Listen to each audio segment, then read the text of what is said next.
Poor General. His spirits are so low. But his birthday is in a few days, and I have something in mind. I have plans. Happy birthday, General. I do hope you enjoy the cake. It's my own recipe.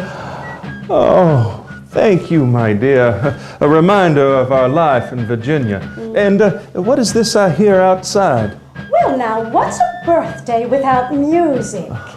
That's Proctor's Artillery Band. Oh, Mrs. Washington, you have done so much here to support me. I feel these times have aged me beyond my 46 years, and I am truly becoming the old man you so affectionately refer to. Well, now, General, you know that I jest with you in that regard. But I have watched with admiration as you have proceeded to go about the daily business of building this army. You inspire the men around you. Colonel Hamilton, General Greene, General Lafayette, they all hold you in the highest regard. And is it not true, General, that Congress has finally begun to act upon your suggestions? Oh, speaking of Congress, that puts a sour taste in my mouth. Well, let's have a piece of cake and sweeten it up. Oops. Well, that's not exactly how we celebrate Washington's birthday, is it? Nope. But seeing that cake brings us back to the whole food situation we started talking about last time. If you remember, General Washington had sent out soldiers to forage for food. Well, how'd they do?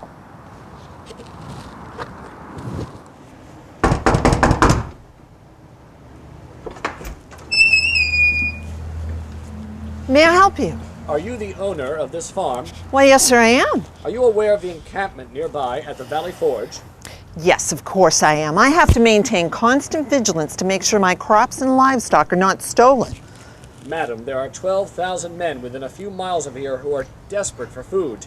Surely, as a patriot... Sir, I love my country, but I have nothing to spare. You're not the first soldier to come this way looking to steal my crops. Madam, we are willing to pay.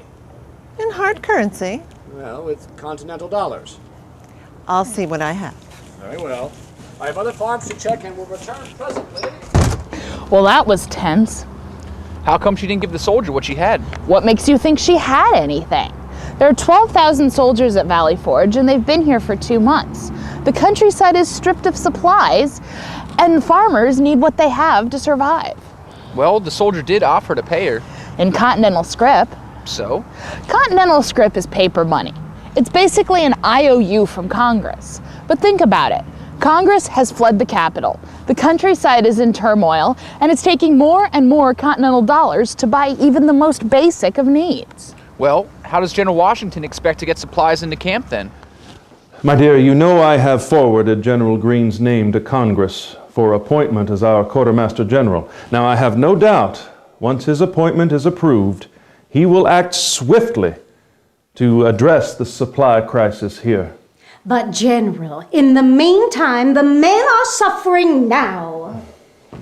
Oh, I am well aware of the situation, Mrs. Washington, and that is why in the morning I am giving orders to set up a market here in camp.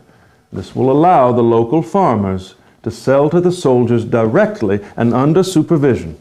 My dearest General, we both know that many of the farmers in this area, well, they do not support our cause. They remain loyal to King George. Yes, I am aware of General Varnum's complaint that Pennsylvania is a Tory labyrinth. Tory labyrinth? Well, a lot of people today think that all Americans supported the revolution. That just wasn't the case. The idea of independence was radical and divisive.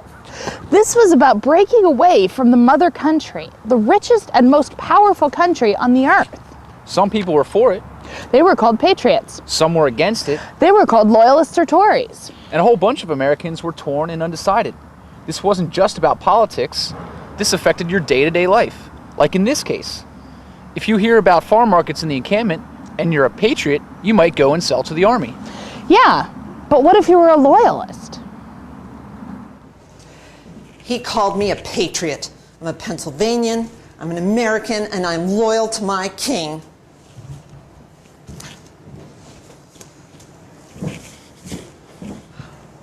The British soldiers are going to love these.